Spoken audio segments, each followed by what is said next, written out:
your incredible staff here at the YMCA for your support. I'm happy to be here with Dan, with Kevin and Terry, who are all strong voices from Manitoba and across the country. Good to see Premier Stephenson, always nice to make announcements with you, Heather, and Provincial Minister Owasco and other colleagues. Today is a great reminder of what we can do when we all work together to deliver for families and for folks in Manitoba and across the country. I just spent 2 weeks doing different town halls with Canadians across the country. I met nurses, workers, PSWs, students, farmers, among others, listened to them, answered a few questions. And obviously one of the things that keeps coming back for Canadians across the country is concerns about the rising cost of living. Avec la pandémie et avec l'invasion de la Russie en Ukraine, on a vu une accélération de la hausse du coût de la vie. Beaucoup de familles ont de la difficulté à payer leurs factures. C'est pour ça qu'on a pris des mesures pour aider les gens qui en ont le plus besoin. We doubled the GST credit for 6 months for roughly 11 million households. Eligible couples with 2 kids got up to an extra $467 back in their pockets. And eligible seniors got about $225 on average. We're fighting climate change with a price on pollution that is giving back more money than most people pay. A family of 4 here in Manitoba will get over $1,000 back this coming fiscal year through climate action incentive payments. We enhanced the Canada Workers Benefit, which means workers can receive up to $1,200 more this year. We're delivering payments of an extra $500 for people who are struggling with the cost of rent. We launched the Canada Dental Benefit that has helped more than 220,000 kids whose families couldn't afford to send them to the dentist, go to the dentist so far. And of course, we're continuing our work to make child care more affordable right across the country, including here in Manitoba. Today, we're here together to announce that Manitoba will achieve an average of $10 a day for regulated child care in a few weeks on April 2nd, 3 years ahead of schedule.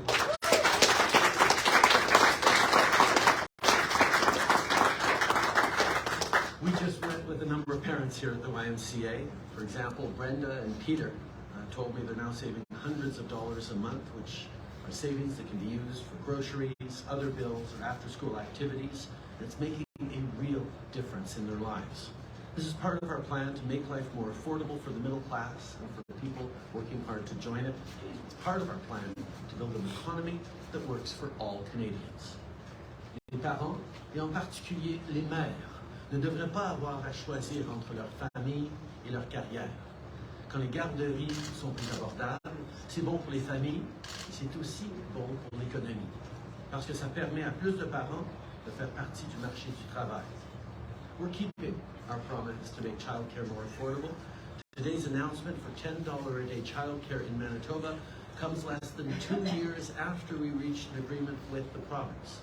And of course, all of this work wouldn't be possible without the advocacy and leadership of the childcare sector. So to all the experts, educators, providers, and families who've been tireless in advocating for better childcare for years, indeed for decades, thank you for your continued work.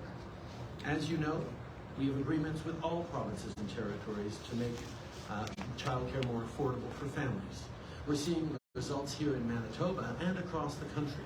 Families in nearly half of provinces and territories are now benefiting from an average of $10 a day or less. That includes both Quebec and the Yukon, who have led the country in delivering affordable childcare. And fees have been cut in half in all other provinces and territories, with work on track to deliver $10 a day childcare everywhere across the country by March 2026. Now in April in Manitoba. On continue notre travail pour rendre la vie plus abordable, en étant là pour soutenir la classe moyenne et ceux qui travaillent fort pour s'y joindre. On bâtit une économie centrée sur le bien-être de tous les gens au Manitoba et de tous les Canadiens. Merci beaucoup d'être ici. I'm now very happy to pass it over to Premier Stephenson. Heather.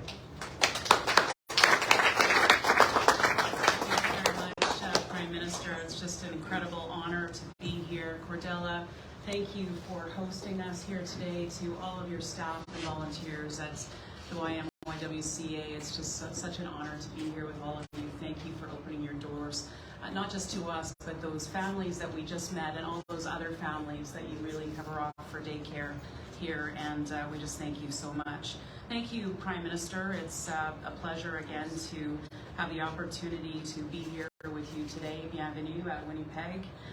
We're joined by our colleagues from the federal government as well as my colleagues from the Manitoba legislature. I want to thank them, and particularly our Minister of Education for the work that he's done on this file.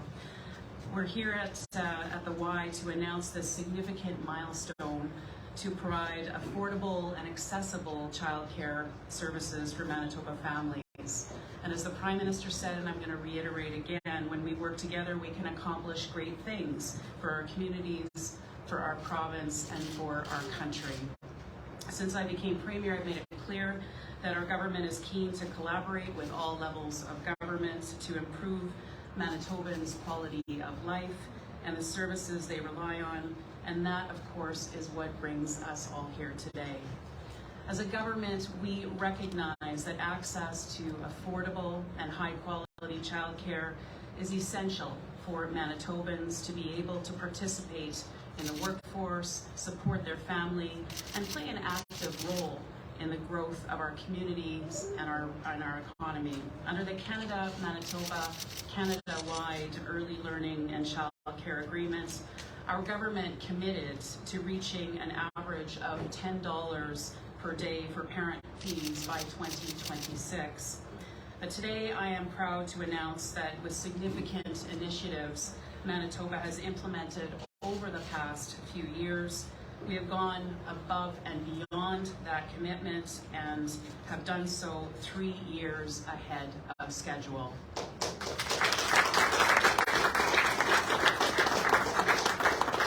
Beginning on April 2nd of this year, Manitoba families will pay a maximum of $10 a day based on regular full-time hours in our regulated nonprofit childcare centers for all children aged 12 and under. À compter de 2 avril cette année, les familles manitobaines paieront un maximum de $10 par jour pour tous les enfants âgés de 2 ans et moins. And for families most in need, the Child Care Subsidy Program will continue to provide financial support that further reduces fees, ensuring cost is not a barrier to quality early learning programming for those children. As a government, we recognize that many Manitoba families are struggling to make ends meet. This partnership and our significant investments will save Manitoba families thousands of dollars a year in childcare fees. That is money that can go directly towards groceries, paying the bills, or saving for our children's future.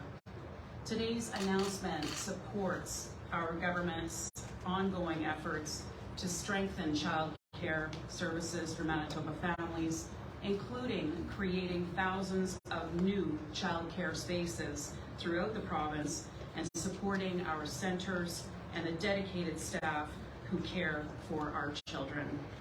Our government is proud to be a national leader in providing affordable and accessible child care services throughout the province. Notre gouvernement est fier d'être chef de file national dans la prestation de services de garde d'enfants affordables et accessibles dans toute la province. I want to thank the Prime Minister and our federal partners for their support and our ongoing collaboration to strengthen and grow Manitoba's early learning and childcare system here in our province. Today is a great day for the future of children and their families here in Manitoba. And with that, I would like to thank once again the Prime Minister for being here today, and just pass the podium over now to Minister Vandal to say a few words.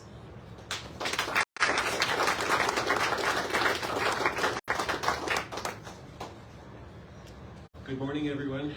Bonjour tout le monde et bienvenue à Saint-Vital. Welcome to Saint-Vital. What an exciting day. welcome Prime Minister. I'd like to welcome Premier Stephenson, Minister Iwatsko. It's great to see you again, as well as Ministers Squires and Gordon. It's great to meet you, as well as my colleagues Terry Dugan and Kevin Lamoureux, two of the hardest working members of Parliament, not just for their constituencies, but for Winnipeg and for Manitoba. And I want to acknowledge one of the hardest working councillors in the city of Winnipeg, Brian Mays of St. Vital, a great partner on many initiatives. Today marks a significant milestone, one that is a result of a lot of hard work, not only by Minister Karina Gould and the Prime Minister, but the province of Manitoba and our partners right here in St. Vital, in the St. Vital community. Aujourd'hui marque une étape importante. L'une d'elles est le fruit d'un travail acharné, non seulement de la ministre Karina Gould et du Premier ministre, mais aussi de la province du Manitoba et nos partenaires ici, même dans notre communauté.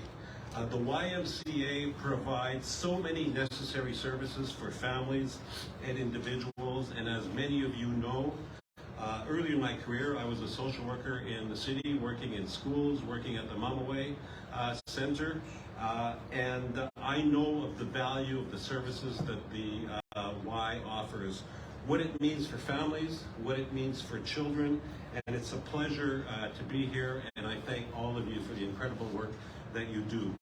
We're here today to let families know that we're helping them save thousands of dollars a year on childcare expenses. Less than 2 years after we've signed an agreement with Manitoba to get to that $10 a day childcare, we are going to meet that target well ahead of schedule, which is an absolutely incredible achievement. Nous sommes ici aujourd'hui pour faire savoir aux familles que nous les aidons à économiser des milliers de dollars par année en frais de garde d'enfants.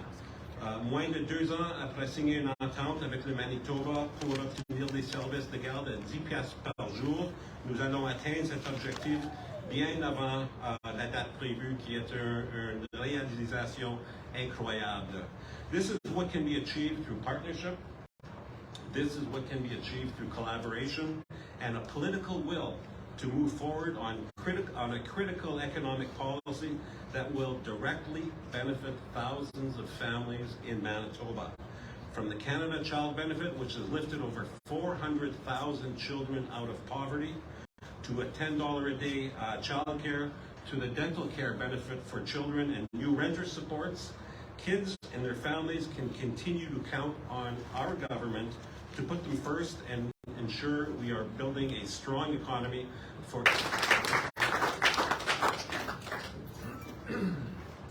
Good morning, everyone, and congratulations, Manitoba. I am pleased to be here today with Prime Minister Trudeau, of course, our Premier, my good friend and colleague for many years now, Premier Heather Stephenson, my colleagues, Minister Squires and Minister Gordon as well have joined us, and of course Minister Vandel and MPs Duguid and Lamoureux to join us here for this incredible announcement, basically all about our Manitoba families. I would also like to take this opportunity to echo some of the words that the Prime Minister, Premier, and the Minister has already said as well. The collaboration that we have had with my department, and I'd also like to give a big round of applause and thank you for all the hard work of my department officials, some of who are joined us this morning for this announcement. We could not do this without all the hard work behind the scenes as well, and those conversations that are happening at the officials level and also at the federal level as well. I'd like to thank Minister Karina Gould, because I know that we've had many conversations over the last 14 months now, making sure that this comes to reality. I would of course like to thank the YMYWCA South Winnipeg branch in Cardella-Friesen for hosting us here today and welcoming us here.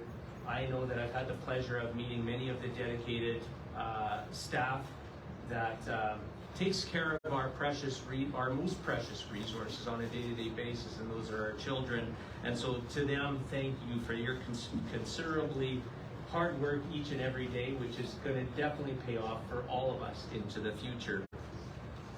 As we know that we've made a commitment to making childcare more affordable and accessible, and we're making it happen, as it's already been said, but I cannot stress enough, 3 years ahead of schedule. A key part of the $10 a day childcare and the new spaces we've introduced in the last year is having professionals staff the new and affordable spaces. You cannot have any of them without the others. We are focusing on attracting, training, and retaining childcare professionals. That's why our government has issued a joint expression of interest to work with post-secondary institutions to expand training programs for childcare assistants and early childhood educators as well. The goal is to ensure that there are an additional 1,000 childcare assistants and 2,000 early childhood educators to support the plan of creating the additional 23,000 childcare spaces throughout Manitoba by 2026. Post-secondary institutions can apply or have applied to receive funding to develop new on-site childcare spaces or expand existing facilities. The funding will support the development of training expansion as well as learning labs and demonstration sites that will allow students to put their in-class learning into action. The updated training will focus on developing a comprehensive, integrated, and culturally responsive curriculum framework with an emphasis on flexibility and accelerated training options that meet certification standards. The training will also prioritize the needs of Francophone and Indigenous communities in relation to childcare. Access to affordable, conveniently located childcare will ensure Manitoba parents can fully participate in the workforce. This expression of interest and the new childcare professionals will help train and also ensure that Manitoba families can go to work knowing that their children are receiving high quality and inclusive care. I would also like to thank and congratulate, and just basically, again, from the bottom of my heart and on behalf of our government's heart, applaud the MCCA, Manitoba Child Care Association. I know that Jody Kale and Linda are here with us today, and I see Karen is with us as well today, that's now joined the Y. There's been many months of incredible working together and collaborating, making sure that our child care sector is feeling valued. And matter of fact, I have to just repeat something, and forgive me, Prime Minister, to take a few seconds. We were actually in this room announcing the wage grid that was going out to our child care sector. And that's when Minister Gould had joined us. And also at the time, Minister Carr was with us. So Minister Carr was here giving that announcement. So this room brings back some very great memories on that partnership and collaboration. And again, I want to just thank everybody, our federal partners, our child care sector, and of course, helping to support this initiative with the strong leadership and work of our Premier as well, with her collaboration efforts with the Prime Minister. Thank you for coming to Manitoba, sir. Very nice to meet you. And thank you to everybody. Thank you, merci, and miigwech.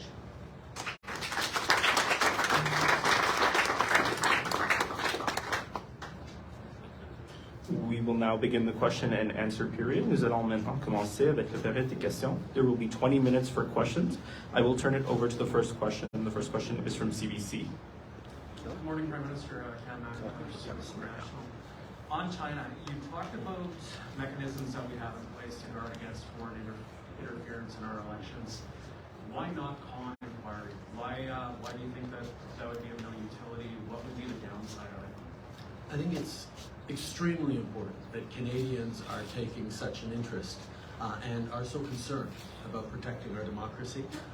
We know that China, among other countries, has attempted to interfere not just in our democracy and in our country in general, whether it's institutions or research facilities or political processes. We also know they tried to interfere during our elections in 2019 and 21. The reason we know that is partially because we put in place mechanisms that weren't there before we came into office to empower professional, nonpartisan public servants to monitor closely what's going on. But I absolutely hear that Canadians want to be reassured that independent experts are looking at this issue.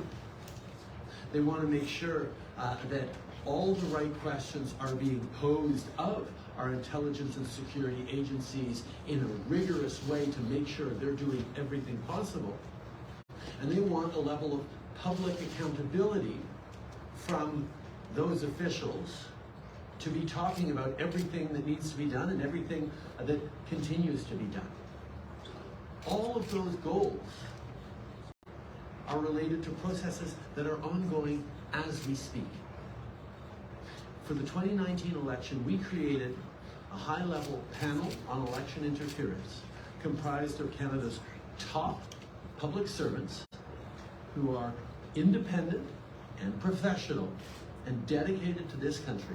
And they work closely with all of our national security experts, officials, and agencies to monitor day by day what was going on during the 2019 and 2021 elections. The independence, the professionalism, the rigor with which they looked at it is something that Canadians can take tremendous reassurance in the fact that it was found that our election integrity held absolutely in 2019 and 2021. And further to that, an independent report analyzing the work they did in the 2021 election was just released, laying out all the things that worked, all the things that were effective, and put forward recommendations for how to even improve it in the future, which is absolutely something we will take seriously. So we have the process that we put in place that is professional, independent people working with the public service to make sure thresholds are met. But on top of that, following our election in 2015, we created something that Canada never had before, which is a committee of parliamentarians from all the different parties who would get cleared up to the most top secret clearances so they can look at all the top secret work that our national security agencies are doing, including serious studies they put into election interference and foreign interference in general. So you have political members of parliament from all parties cleared to top secret levels that are and have and will continue to dig into the issue of interference so that people from different partisan perspectives can challenge and push not just the government, but the agencies themselves to make sure they did everything and are continuing to do everything to keep Canadians safe. And on top of that, there are right now public hearings, committee meetings in Ottawa where our top security officials, from the National Security Intelligence Advisor to the CSIS Director to the panels of people who were involved in this process, are testifying publicly before a parliamentary committee on everything that was done and that needs to be continue to be done and should be done in the future. So all these processes are going on and demonstrate the seriousness with which this government and this country needs to take the question of foreign interference. And as we move forward, as these processes unfold, I'm sure they will highlight more that we need to do, areas we need to do more, and we will be there to do whatever is necessary to meet two goals. First of all, to ensure that our election integrity holds, that our democracy is defended against foreign interference, and second, that Canadians can have confidence in our institutions, in our democracies, in our ability to defend ourselves. These are things that are being undergone right now because, as a government, we have always taken this issue extraordinarily seriously, as Canadians expect us to. Absolument. Je comprends tout à fait et je suis d'accord avec tous les Canadiens qui sont préoccupés par l'intégrité de nos élections, de nos processus démocratiques et l'impact possible de l'ingérence chinoise et d'autres pays dans nos élections et dans nos institutions.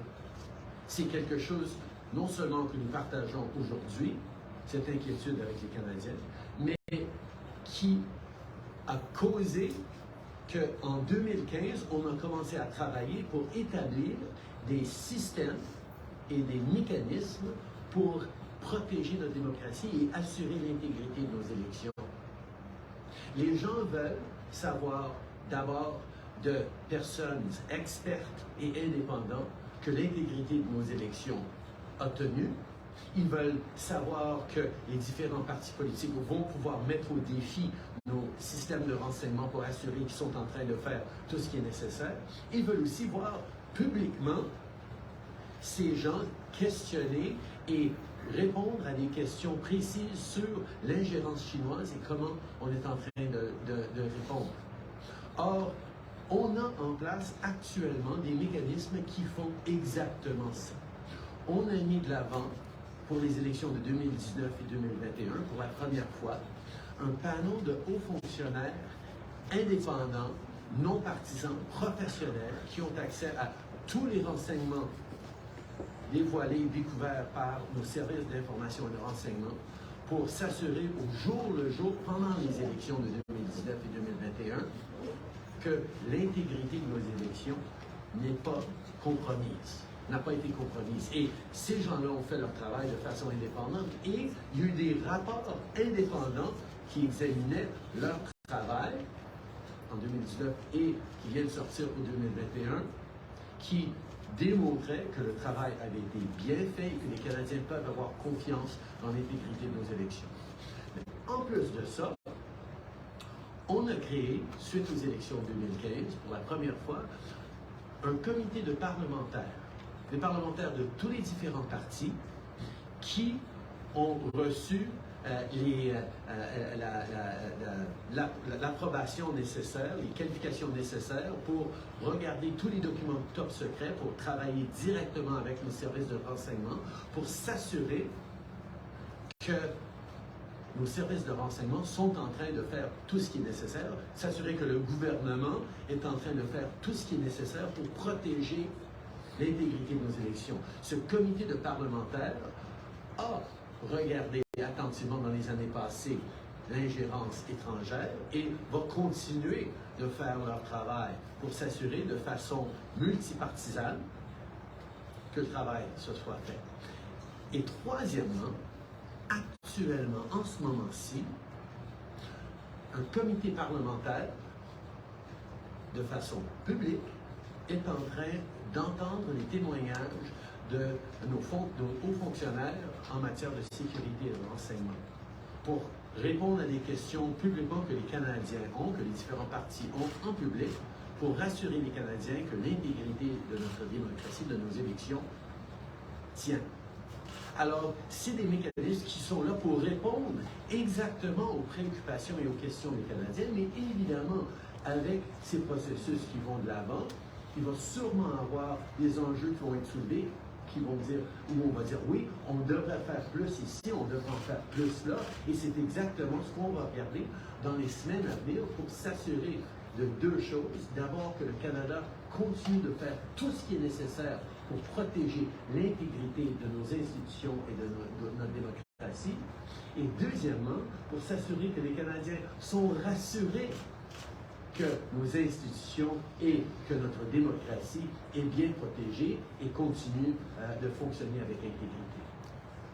Follow-up question? Yeah, just follow up regarding what's why pick someone so closely tied to your family, your family's foundation? Would it not inspire more confidence outside political circles?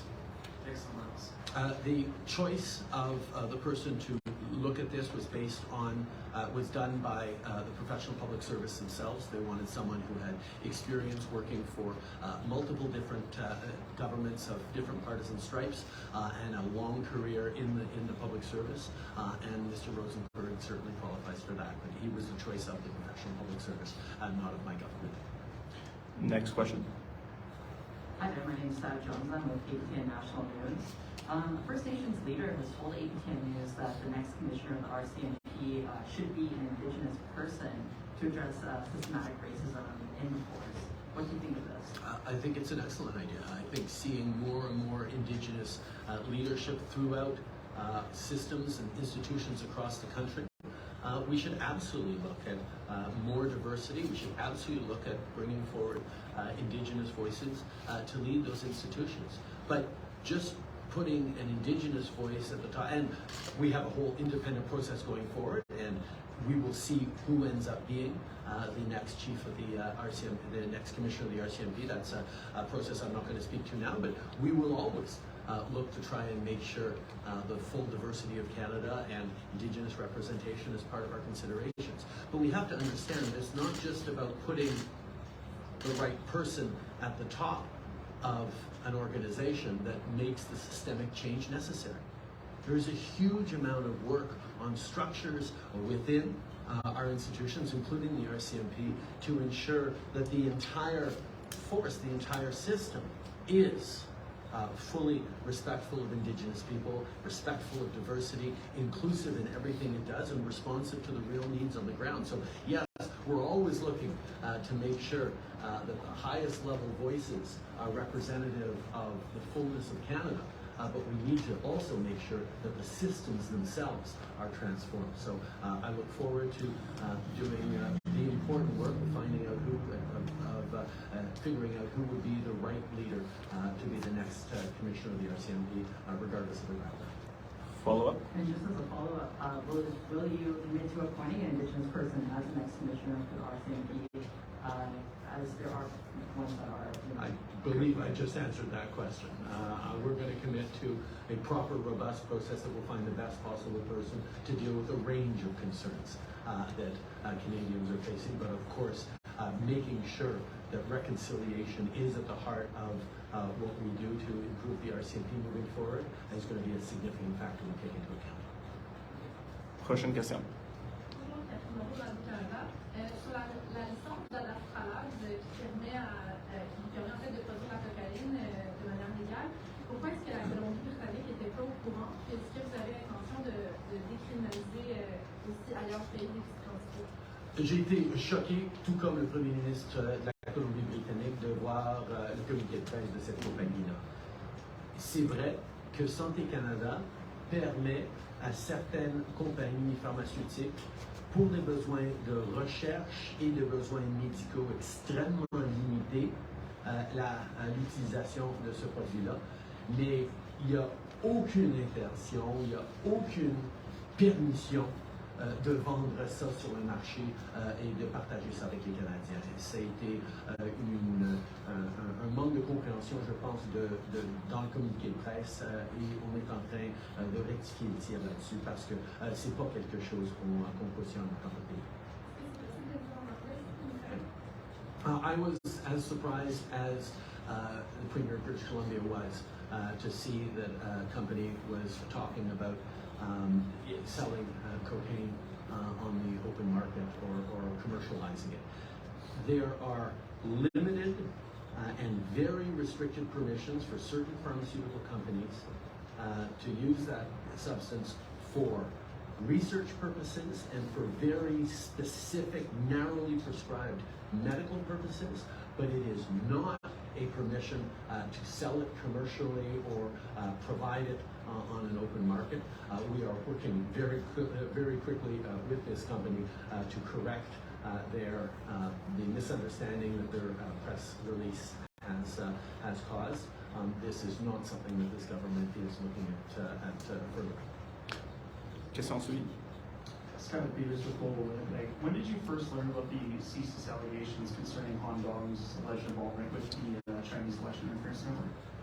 As I've said many times, Canadian parliamentarians and indeed Canadians regularly get updates on foreign interference. And as Prime Minister, I am constantly updated with concerns by CSIS, by other security institutions, to make sure we're doing everything we can to keep Canadians safe. And that includes keeping parliamentarians safe. We know that Chinese Canadian parliamentarians and Chinese Canadians in general are targets greater targets for interference by China than others. We know the same goes for Iranian Canadians, who are more subject to interference from the Iranian government. Russian speakers in Canada are more vulnerable to Russian misinformation and disinformation. And we get updated regularly on how we can make sure that our integrity and that the work the Canadians do to serve in politics is done with full protection. En tant que gouvernement, en tant que Premier ministre, je reçois régulièrement des mises à jour de nos agences de sécurité de renseignement pour s'assurer qu'on est en train de protéger les Canadiens qui servent leur communauté en tant que politiciens. On reconnaît que les communautés canadiens de diaspora sont plus vulnérables de l'ingérence par des pays comme la Chine, l'Iran, la Russie ou d'autres. Et c'est pour ça qu'on prend plus de soins pour s'assurer qu'ils sont protégés. Just for clarity, Prime Minister, were you briefed on Hong Kong specifically, and if you weren't, do you believe that you should have been? Canadians can know that as a Prime Minister, as a government, we regularly get top secret briefings on how we can best protect Canadians, including Canadians from various diaspora communities who serve as parliamentarians, how we make sure that they are able to do their job of representing their communities without being subject to interference from foreign countries. That's something we will continue to do. Next question. Hi, Mr. Jeff Hill from CTV Winnipeg. I do have just a quick daycare question. Thank you.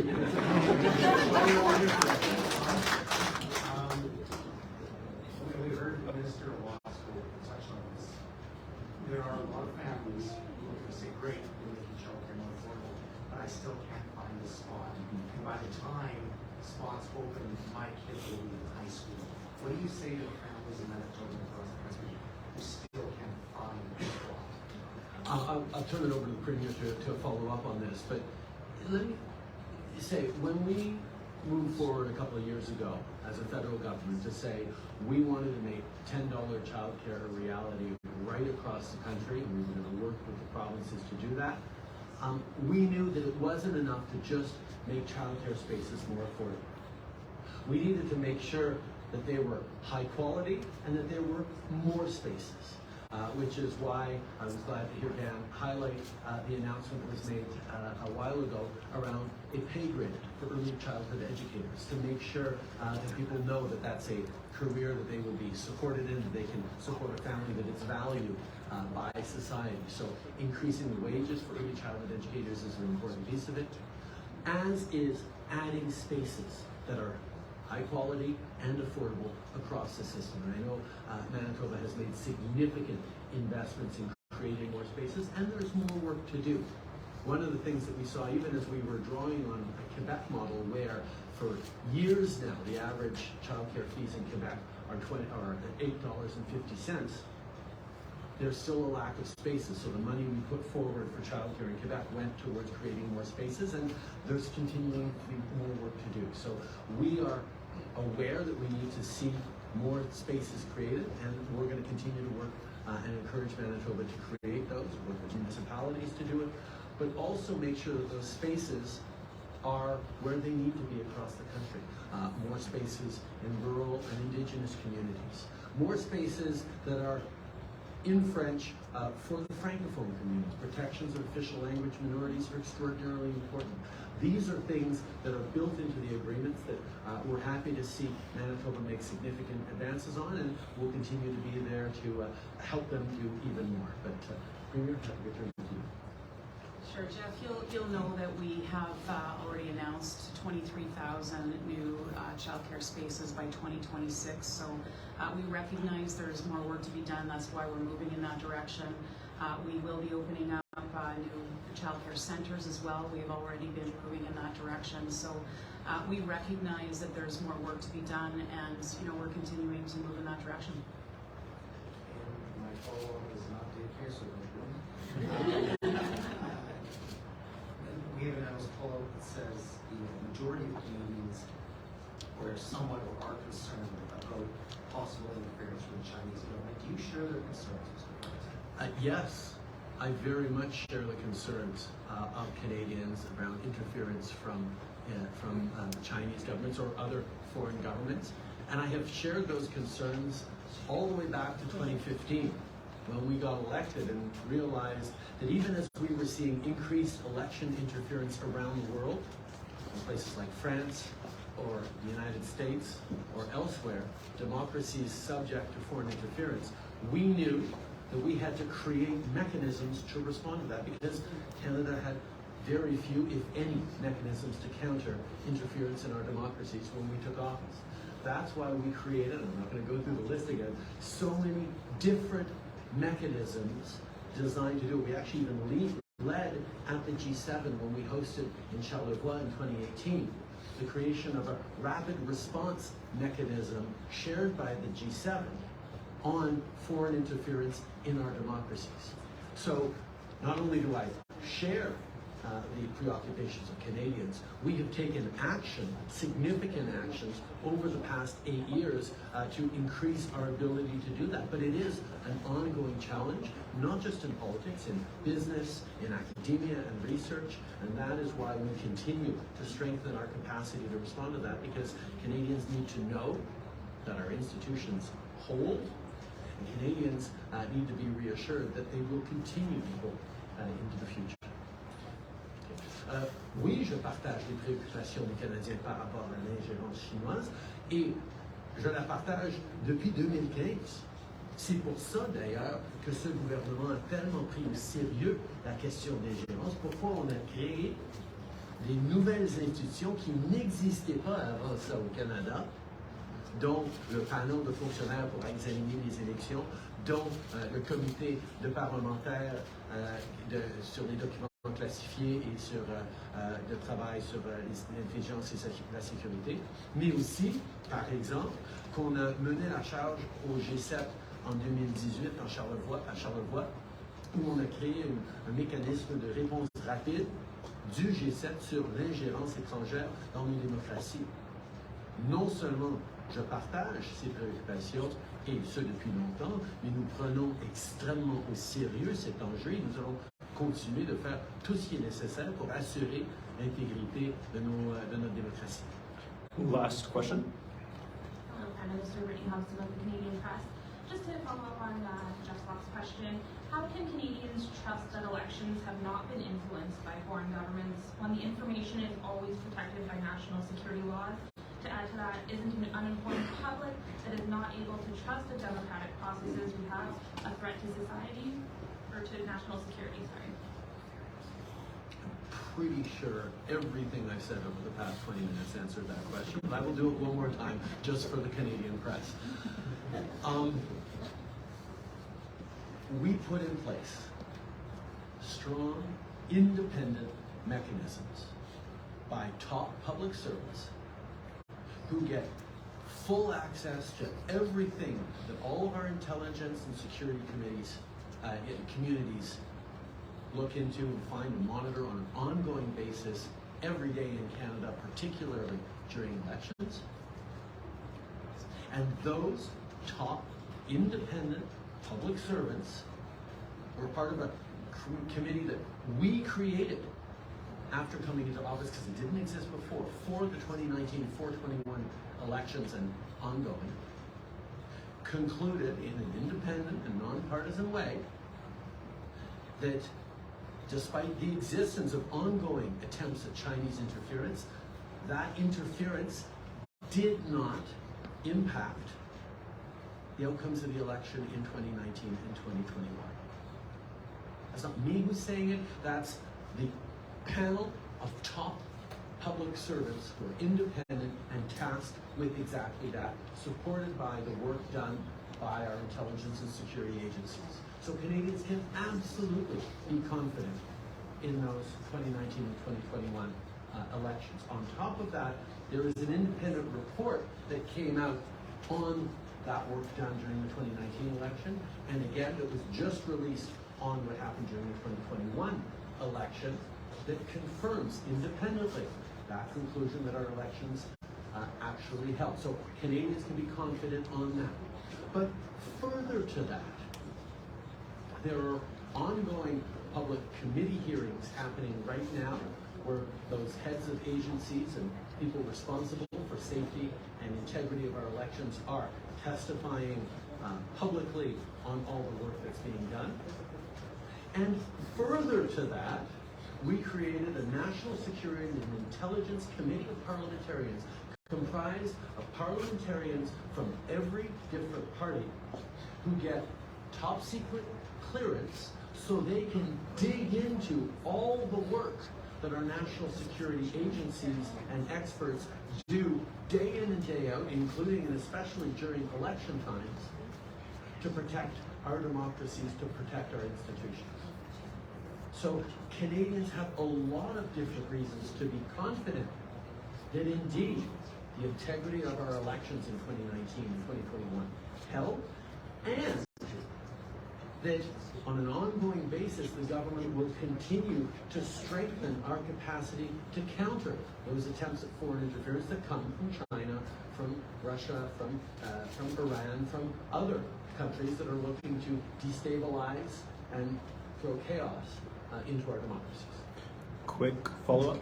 Thank you. This might be another reiteration, but why hasn't You can ask me a fresh question then that you can come up with. Why hasn't Canada updated its national security policy since 2004? We have absolutely updated Canada's national security policies many times over the past years, including with, for example, the creation of oversight bodies, a strengthening of NCIRA, a creation of NCIRA, which is a oversight and oversight body over our national security agencies. The NSICOP, the National Security and Intelligence Committee of Parliamentarians, that is tasked to do exactly that, that we created over the objections of the Conservative Party that didn't think empowering politicians to have top secret clearances to look into these issues was needed or necessary.